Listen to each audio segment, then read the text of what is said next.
देखो आज जो डिस्कस करेंगे ना उसका नाम है माइक्रो ऑर्गेनिज्म। माइक्रो ऑर्गेनिज्म का मतलब हुआ कि बहुत सारा यूनिसेलुलर और cellular multi cellular organism. Unicellular का मतलब था जो एक सेल का बना होता है, अब मल्टी सेलुलर का मतलब था जो एक से ज़्यादा सेल का बना होता है। पहला बात तो ये कि माइक्रो ऑर्गेनिज्म को हम लोग 5 भाग में डिवाइड करते हैं अपने सुविधा के अनुसार। 5 भाग क्या है? एल्गी है, फंगी है, उसको बहुत जन फंजाई भी बोलते हैं, बैक्टीरिया है, प्रोटोजोआ है एंड वायरस है। These are the 5 types of micro organism. और यूनिसेलुलर बॉडीज़ का मतलब हो गया तुम्हारा वो सारा ऑर्गेनिज्म जो एक सेल का बना होता है, उसको सिर्फ हम लोग बोलते हैं यूनिसेलुलर। जैसे एल्गी, तो ये ना सोचे कि एल्गी जो है सिर्फ एक ही सेल का बना होता है, नहीं, ये बात गलत है। एल्गी जो है यूनिसेलुलर भी होता है और एल्गी जो है मल्टी सेलुलर भी होता है, दोनों होता है। तो फिर हम आते हैं बाद में। फिर मल्टी सेलुलर ऑर्गेनिज्म के बारे में पूछे तो those organism which is made up of more than one cell, मतलब एक से ज़्यादा सेल का अगर बना हुआ है वो मल्टी सेलुलर ऑर्गेनिज्म कहलाएगा। जैसे कि हम लोग के बॉडी में infinite number of cells available है जिसको हम लोग काउंट नहीं कर सकते, तो हमारा बॉडी क्या कहलाएगी? मल्टी सेलुलर कहलाएगी। और अब तीसरा टर्म ये आता है एक तो माइक्रोबायोलॉजी। माइक्रो का मतलब होता है तुम्हारा organism, the meaning of logy, logy का मतलब होता है स्टडी, मतलब साइंस का वो ब्रांच जो माइक्रो ऑर्गेनिज्म के बारे में स्टडी करे वो कहलाता है माइक्रो बायोलॉजी।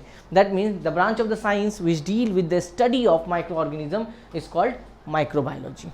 ठीक है, तो साइंस का वो ब्रांच जो ये इन पांचों के बारे में डिस्कस करें या इन पांचों के बारे में स्टडी किया जाए वो कहलाता है माइक्रो ऑर्गेनिज्म। अब हम लोग एक एक करके आते हैं सबके बारे में। पहला उठाते हैं हम लोग एल्गी के बारे में कि एल्गी क्या कहना क्या क्या है। देखो एल्गी जो होता है ये फ्रेश वाटर में मिलता है, मेराइन वाटर में मिलता है। मेराइन वाटर का मतलब हो गया सी वाटर में। ठीक है, तो एल्गी का अगर हम हैबिटाट के बारे में पढ़ें, ठीक है, एल्गी के बारे में हम पॉइंट वाइज लिखाते हैं, ठीक है ना। तो अगर एल्गी का पहला जो पॉइंट है हैबिटाट, मतलब एल्गी कहाँ कहाँ पाई जाती है, तो हम यहाँ पे लिख सकते हैं कि प्राइमरली प्रेजेंट, ये कहाँ कहाँ प्रेजेंट रहती है, तो ये भाई फ्रेश वाटर में भी रहती है, फ्रेश वाटर और जो है मेरीन वाटर में भी रहती है। दोनों जगह पे एल्गी सर्वाइव कर सकती है। मोस्ट ऑफ द एल्गी जो हम लोग देखते हैं फ्रेश वाटर के आसपास में वो रहता है ग्रीन एल्गी, और हम लोग को बस उतना ही बताया जाता है कि एल्गी एक ही तो है ग्रीन एल्गी, बट असल में नहीं, एल्गी 3 तरह का होता है। एक ग्रीन एल्गी होता है, एक तुम्हारा ब्राउन एल्गी होता है और एक तुम्हारा रेड एल्गी होता है। 3 तरह का एल्गी जो है हम लोग के आसपास के इन्वायरमेंट में पाया जाता है। तो हम पहले अगर हैबिटाट के बारे में बात करें तो primarily present in fresh water और मेरीन वाटर। एल्गी जो होता है इसको 2 भाग में डिवाइड किया गया है। देखो एल्गी ये असल में है तो नहीं फिर भी लेकिन जानकारी रखो। एल्गी एक उसको बोलते हैं एपीफाइटिक, एक का नाम होता है एपीफाइटिक। एपीफाइटिक का मतलब होता है कि वो सारा एल्गी जो प्लांट के ऊपर पाई जाती है, ऑन प्लांट, वो सारा एल्गी जो प्लांट के ऊपर पाई जाती है उसको हम लोग बोलते हैं एपीफाइटिक। और वो सारा एल्गी जो कि तुम्हारा एनिमल्स के ऊपर पाई जाती है, एनिमल्स बॉडी के ऊपर, वो कहलाती है एपीजॉइक। ऑन एनिमल्स वो कहलाती है एपीजॉइक। अब एनिमल्स में एग्जांपल अगर तुमसे पूछे कौन कौन से एनिमल्स के ऊपर पाई जाती है, तो पहला एग्जांपल देना स्नेल्स, ठीक है, स्नेल्स होगा। उसके बाद स्लोथ बियर, ये भी एक तरह का एनिमल्स है, स्लोथ बियर। तो ये एग्जांपल्स हैं जिसके बॉडी में एल्गी सर्वाइव कर सकती है, एल्गी रह सकती है। तो एल्गी का 2 पार्ट होता है, एपीफाइटिक एंड एपीजॉइक, जिसमें कि ऑन प्लांट, एपीफाइटिक का मतलब होता है प्लांट के ऊपर, एपीजॉइक का मतलब होता है एनिमल्स बॉडी के ऊपर। इन दोनों के ऊपर पाई जाती है, तो इसीलिए इसको एपीफाइटिक या एपीजॉइक हम लोग बोलते हैं। दूसरी बात ये भी होता है, अगला पॉइंट में हम लोग ये भी लिख सकते हैं कि एल्गी जो होता है, algae is called that is benthic. अब आता है कि बेंथिक का मतलब क्या होता है, what is the meaning of benthic. Benthic का मतलब होता है वो सारा एल्गी जो मेरीन वाटर के बॉटम में रह सके उसको हम लोग बोलते हैं बेंथिक प्रॉपर्टी, और वो पाया जाता है सिर्फ और सिर्फ रेड एल्गी के बॉडी में। एकमात्र रेड एल्गी ही ऐसा होता है जो किसी भी मेरीन वाटर के बॉटम में जो है सर्वाइव कर सकती है। यानी मेरीन वाटर के बॉटम में जो एल्गी सर्वाइव करती है उसके पास प्रॉपर्टी होती है बेंथिक प्रॉपर्टी, और उस तरह के एल्गी का नाम होता है that is the red algae, उसको नाम बोला गया। ठीक है, अब बात है कि बेंथिक जो प्रॉपर्टी होता है वो एल्गी का एग्जाम्पल बताइए। तो हम एग्जाम्पल में यहाँ पे लिख सकते हैं, एग्जाम्पल में दैट इज़ द क्लेमाइडोमोनास, ठीक है, क्लेमाइडोमोनास होता है। रीज़न नहीं होता है, बस जानकारी के लिए याद रखो कि बेंथिक प्रॉपर्टी तो हम बता दिए, एग्जाम्पल तुमको क्लेमाइडोमोनास दे दिए। लेकिन बात यहाँ पे ये होता है कि क्लेमाइडोमोनास का जो बॉडी होता है उस बॉडी में एक स्पेशल पिगमेंट पाया जाता है, इसको हम लोग हिप्नोस्पोर बोलते हैं। ध्यान रहे बात, फिर से नाम बोल रहे हैं हम, हिप्नोस्पोर।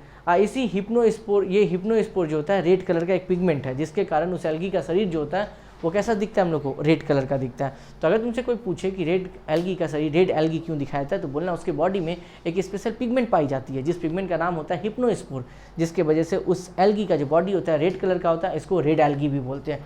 तो जहाँ पे स्नो गिरता है वहाँ पे ये रेड एल्गी जब स्नो के साथ गिरता है तो वहाँ पे रेड कलर का स्नो दिखाई देता है। तो रेड कलर का असल में स्नो नहीं होता है, उस स्नो के साथ जो होता है रेड कलर का एल्गी जा रहता है, जिसकी वजह से हमको रेड कलर का वो स्नो गिरता हुआ दिखाई देता है। और इसी फेनोमेना को हम लोग रेड स्नो फेनोमेना बोलते हैं, क्योंकि वो जो रेड कलर का दिखाई देता है उसके साथ क्या गिरता है, एल्गी गिरता है। और इस एल्गी का कलर रेड क्यों होता है, क्योंकि इसके बॉडी में एक स्पेशल रेड पिगमेंट जिसको हम लोग बोलते हैं हिप्नोस्पोर पाई जाती है, जिस वजह से जो है उसका कलर क्या होता है, रेड होता है। ठीक है, तो ये कुछ पॉइंट है, नोट करो। हम लोग नेक्स्ट पॉइंट में आते हैं। फिर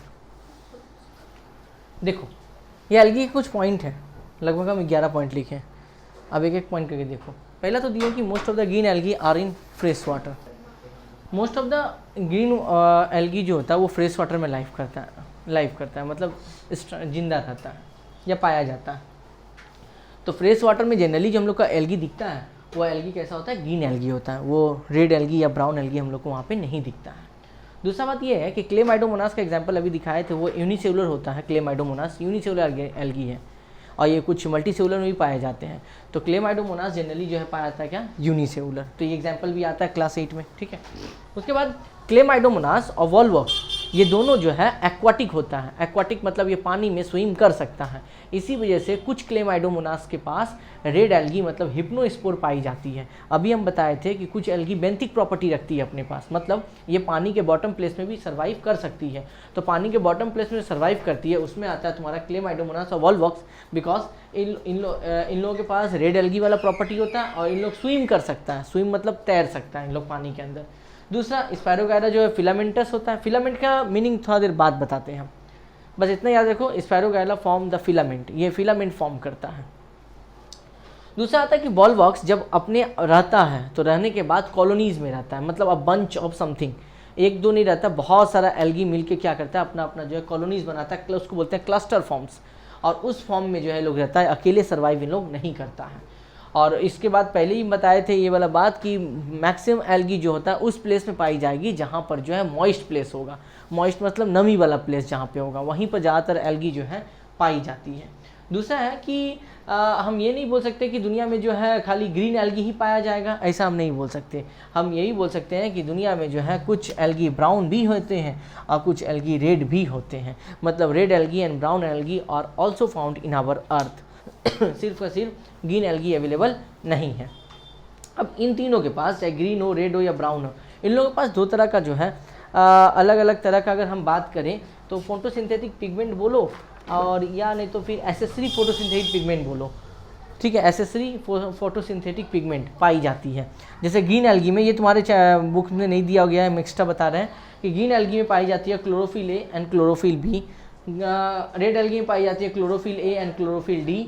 और ब्राउन एल्गी में पाई जाती है क्लोरोफिल ए एंड क्लोरोफिल सी।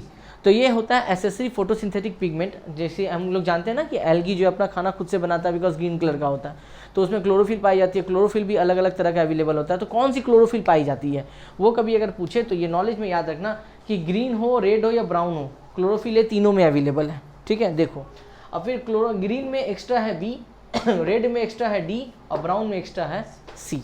ठीक है, नेक्स्ट एंड लास्ट प्रॉपर्टी है कि स्टेगनेंट पूल का मतलब होता है जहाँ पानी ठहरा हुआ रहता है। पूल में, तालाब में जहाँ पानी ठहरा हुआ रहता है वहाँ जो एल्गी पाई जाती है या एल्गी जो फॉर्म होता है उस एल्गी को हम लोग बोलते हैं ब्लू ग्रीन एल्गी, उसको बोला जाता है। तो इसीलिए यहाँ पर जो नाम दिया गया स्टेगनेंट पूल, मतलब जो वो सारा पूल जहाँ का पानी ठहरा हुआ है। पानी जो है जैसे कि नदी का पानी कंटिन्यूसली क्या होता है, चेंजेस होते रहता है। तालाब का पानी, पुल का पानी, ये सब जो चेंज नहीं होता है, एक ही जगह पे स्टॉप रहता है, उसको बोलते हैं स्टेगनेंट वाटर। वहाँ का जो पानी में एल्गी दिखाई जाती है उस एल्गी को हम लोग क्या बोलते हैं, that is blue green algae, उसको बोला जाता है। ठीक है, अब नेक्स्ट पॉइंट लेके आते हैं, इसको फिलहाल नोट कर ले सब कोई।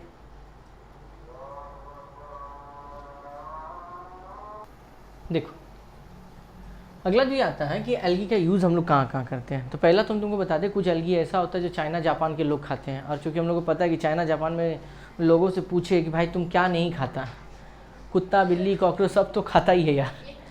अरे हम लोग लगता है ना, हम लोग यहाँ पे कॉकरोच मारने के लिए काला हीट का यूज़ करते हैं। हम प्रधानमंत्री से निवेदन करें कि जस्ट 1 महीने के लिए पूरे चाइना वाले को यहाँ पर जो है स्टे करने का ऑर्डर देते, सिर्फ 1 महीने के लिए। गली गली नाली नाली से कॉकरोच निकाल निकाल के खा के ख़त्म कर देगा ये लोग, भूंजा बना बना के कॉकरोच छिपकली। तो हम लोग को काला हीट का जरूरत ही नहीं पड़ेगा, ठीक है। उन लोग खोज, अब उस समय अभी तो हम लोग कॉकरोच को खोजने निकलते हैं, उस समय जो है कॉकरोच हमें खोजेगी कहीं हमें पकड़ न ले, भुंजिया बना के खा न ले, ठीक है।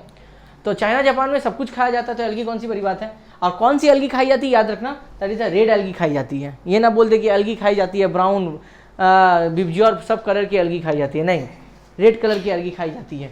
दूसरा, एल्गी का यूज़ हम लोग साबुन बनाने में करते हैं, सोप में।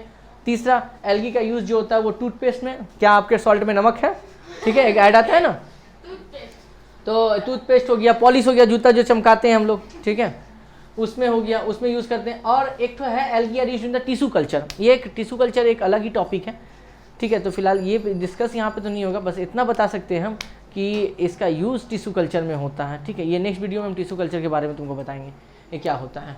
तो algae are used in the tissue culture, ठीक है, और ये साबुन में होता है। तो ये 4 इनफ हैं। अगर तुमसे कोई पूछे कि एल्गी का यूज़ कहाँ होता है, पहला तो टूथपेस्ट या पॉलिश में करते हैं, दूसरा टिश्यू कल्चर में यूज़ करते हैं, तीसरा जो है इसको खाया जाता है, ठीक है, रेड एल्गी को, ठीक है, अपना भोजन बनाया जाता है, और चौथा इसका यूज़ साबुन में भी हम लोग करते हैं।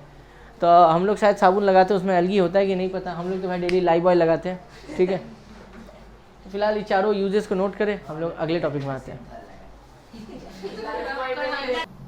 Next topic